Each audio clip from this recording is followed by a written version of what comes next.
This was a community that knew the difficulties of difference. The writer is addressing that reality for them. It was a difference in culture. It was a difference in ways of thinking about the world. It was a difference in religious tradition.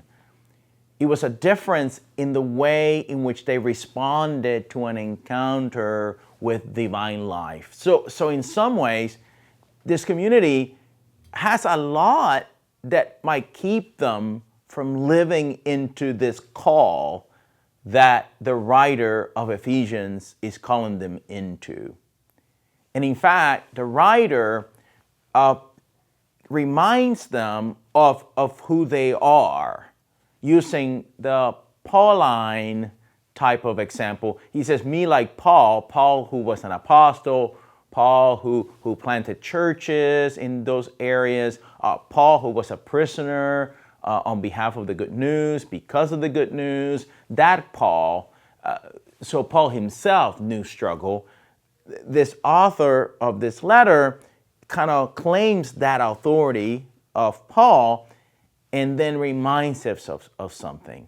In light of your differences, in light of your struggles, in light of the many things that could kind of go wrong as you live into this good news of Jesus Christ, he tells them to live a life worthy of the calling. Or, as some translators say, which I think is a better translation, to walk a life worthy of the calling of God. To walk it, to practice it, to rehearse it.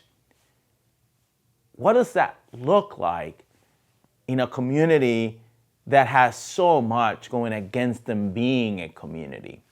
So the writer has spent some time telling them about what unites them, right? So yes, they have all these things that are different with one another. But now they have had this encounter with Jesus. They now have given their lives over to the way of Jesus, to the way of love and compassion and justice and peace.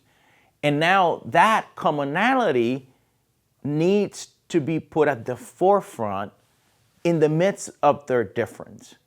So then he reminds them then to do something. So he says to them, so be humble, be gentle, be patient. 3 key virtues that all of them would connect with. So they knew that part of living a good life, a virtuous life, a life worthy of the calling, is to be humble and to be gentle and it is to be patient. So they were familiar with this kind of moral reminder to them. But then he says this to them, put up with one another, tolerate one another in an atmosphere thick with love, filled with love, abundant with love. In the midst of their differences, there were going to be those moments when they were going to clash, right? And so part of the gift of this unity is rooted in their ability to put up with one another, to tolerate one another. But not with anger or bitterness of despair or judgment or resentment, no, but in an atmosphere that's deeply rooted in who Jesus is, and Jesus is love. So to live a life worthy of the calling, to live a life that is good and abundant, to live a life worthy of the invitation of Jesus. That great word in Greek, that's what calling means. It actually means invitation. Of that invitation of Jesus is the thickness of love. And so you might imagine then that the challenge of 2,000 years ago is still very much alive and well today.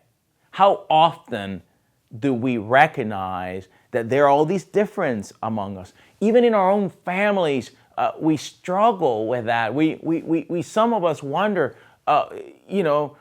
do I even belong to this family any longer? With our parents, with our children, with our siblings.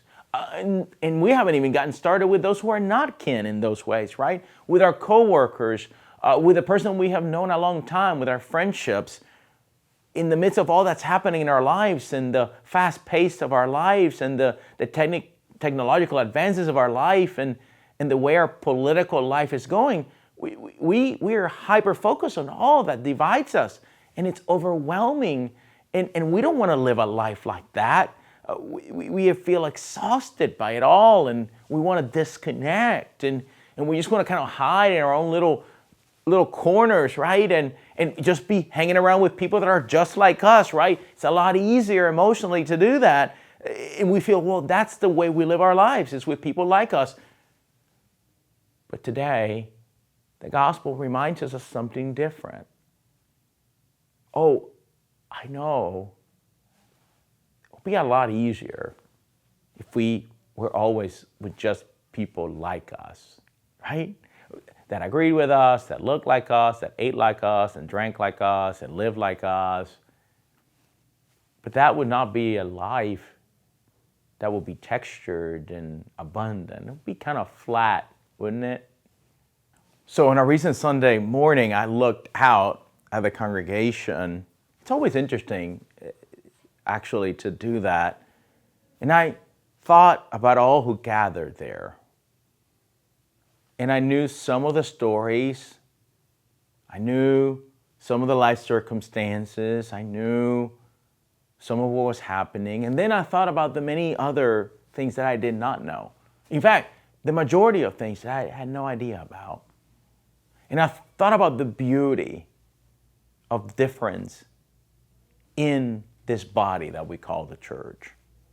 We together, we singing songs of praise. We coming together and to hear a word. We coming to the same building, right? Different services, but the same building. And the beautiful texture. That's not flat at all. It's textured and it's beautiful. Oh, it's complicated, but we have those complications all around us. And that's part of what makes life beautiful and abundant and good for us. And I thought, in light of the differences here, we come and gather to attempt to live a life worthy of that calling, of that invitation of divine life. One that is deeply rooted in our efforts together, in our desire together to practice love in thick ways, as the text tells us today. Knowing that as we do that, as we thicken that love in us, and as we practice that love in the world, that something amazing happens, that we begin to live a better life, a more abundant life, a good life. That's the kind of life that we want for ourselves, yes, for sure, but also the kind of life, in light of this gospel, in light of this good news, the kind of life that we also desire for our neighbor. For our kin, for our coworker, for that other that we may encounter along life's way. Living in this way does require those virtues. In other words, this good life, this abundant life, this life thick with love does require, in the midst of difference and in the midst of complexity and in the midst of an ever-growing layer of identity, requires us to be humble, to not take ourselves that seriously, to be curious towards the other, to know that we don't have it all together and that we don't have all the answers. It does require us to be gentle with ourselves and with everyone that we encounter, because we don't know what that other's going through, and we might not understand the reasoning why they believe the way they believe or do what they do or live the way they live. And it does require us to be patient, for sure, because this thick love and this practice of community and this abundant life requires time and effort and possibility and shared life and requires time. It's not instantaneous. It's not fast food. The more complex, the more diverse, the more interesting, the more textured, the more colors, the more time it takes. But we then commit ourselves to this good life, to this beautiful life, to this life as invitation, surrounding ourselves and all that we encounter with thick love. People of God, the months ahead might be a bit complex, but step back from the flurry of social media and the latest notifications on your iPhone and take one step towards this communal life together.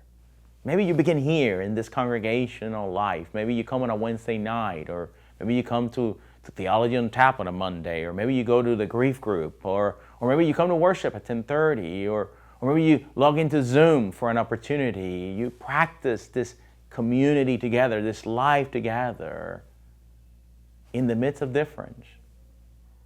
And little by little, moment by moment, time after time, you're thickening that love that will sustain you into the good, abundant life that divine life calls for us, invites us into each and every moment.